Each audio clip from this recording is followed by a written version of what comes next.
اچھا آصف صاحب، اس میں ہم نے دیکھا ہے کہ ماضی میں بھی سویلین حکومت اور اسٹیبلشمنٹ کے درمیان کانفلکٹ ہوتے رہے، لیکن وہ زیادہ تر ایک انسٹیٹیوشنل معاملے پہ تھے کہ وہ مداخلت نہ کریں، سویلین سپریمیسی جو ہے وہ برقرار رہے، ایگزیکٹو کے کام میں مداخلت نہ ہو۔ عمران خان بھی اب یہ باتیں تو کر رہے ہیں، لیکن کہیں نہ کہیں انہوں نے اس معاملے کو بڑا ایک پرسنل بھی بنا دیا ہے، ایجنسیز کے لوگوں کا نام لے کے پرسنلی اٹیک کرنا، صبرا کا نام لے کے ان پہ پرسنلی اٹیک کرنا۔ تو آپ کے خیال میں اس وجہ سے یہ کانفلکٹ جو ہے یہ زیادہ بڑے ڈیڈ لاک کی طرف چلا گیا ہے؟ کیونکہ جب معاملہ پرسنل ہو جاتا ہے تو بڑا مشکل ہو جاتا ہے، پھر شخصیات انوالو ہو جاتی ہیں اس میں۔ آپ کو لگتا ہے کہ اس وجہ سے بھی یہ معاملہ زیادہ اس وقت ایک سنگین ڈیڈ لاک کی شکل اختیار کر گیا؟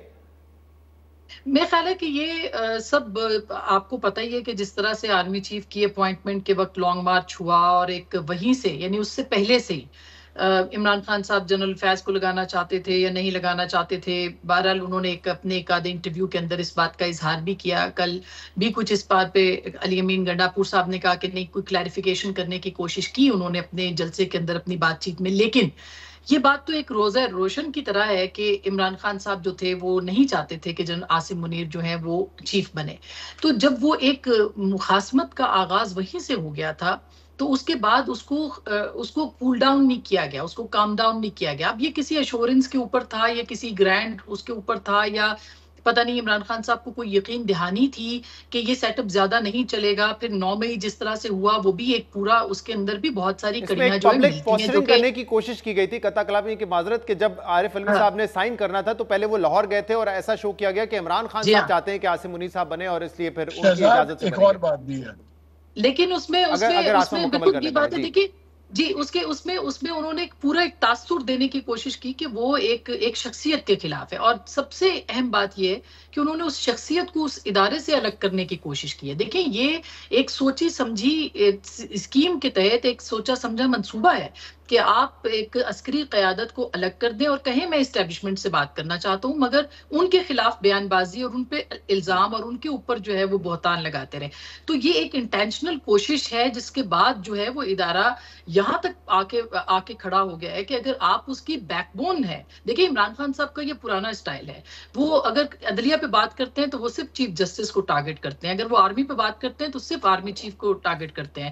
وہ جو بھی نروز ہوتی ہیں کسی ادارے کی وہ اس کے اوپر جو ہے وہ اس کو ٹارگٹ کرنے کی کوشش کرتے ہیں۔ تو میرا خیال ہے کہ یہ انٹینشنل کوشش انہوں نے کی، جس کی بنیاد کے اوپر اب حالات یہاں تک پہنچ گئے ہیں کہ صحیح۔ ان کے ساتھ بات چیت ظاہر ہے ایک شخصیت کے ہوتے ہوئے تو ایسا نہیں لگتا سر دس کہ یہ ممکن ہوگی۔ اور ایک اور بات جو کہ بات کی جا رہی تھی کہ عمران خان صاحب جو ہیں وہ پاپولر ہیں اور وہ ان کے ساتھ بات کرنا، دیکھیے پاپولیرٹی جو ہے اگر تو وہ پاپولیرٹی پولیٹیکل اس کے اندر ٹرانسلیٹ ہو رہی ہے جو کہ الیکشن کے دن کے اوپر ہوئی، لیکن اس کے بعد ان کی پولیٹیکل پاپولیرٹی کہاں ہے؟ ابھی سے آپ کو ان کی جماعت کے اندر بہت سے دھڑے نظر آ رہے ہیں، اور 2 دن کی جو پچھلی ڈیولپمنٹس ہیں اس کے بعد اب جو صورتحال ہے وہ کہاں ہوگی؟ ہو سکتا ہے کہ اگلے چند دنوں کے اندر یا کچھ صحیح۔ عرصے کے اندر خود جماعت کے اندر یہ تاثر مضبوط ہونا شروع ہو جائے کہ اب یہ بات جو ہے یہاں سے آگے نہیں بڑھ سکتی اس نظریے کے ساتھ جو اس وقت پریویل کر رہا ہے جماعت کے اندر۔ رائٹ، مالک صاحب کچھ ایڈ کرنا چاہتے ہیں کوئکلی پلیز؟ میں کوئکلی یہ کہہ رہا ہوں کہ جماعت میں کسی کا کوئی وزن نہیں ہے، ان کی ویٹ، ان کا ووٹر بیس ان کے ساتھ ہے، ورکر ان کے ساتھ ہے۔ آج جو لیڈر ان کی بات نہیں مانے گا وہ فارغ ہو جائے گا اور اس کی کوئی بیسس نہیں ہوگی۔ لیکن گن سارا کیا پڑا ہے شہزاد، اس پہ سپریم کورٹ کا بہت بڑا ہاتھ ہے۔ دیکھیے مئی 9 کا ایشو بنا ہوا ہے نا، فوج چاہتی ہے کہ ملٹری کورٹس میں ٹرائل ہوں، پی ٹی آئی چاہتی ہے کہ سول کورٹس میں ٹرائل ہوں۔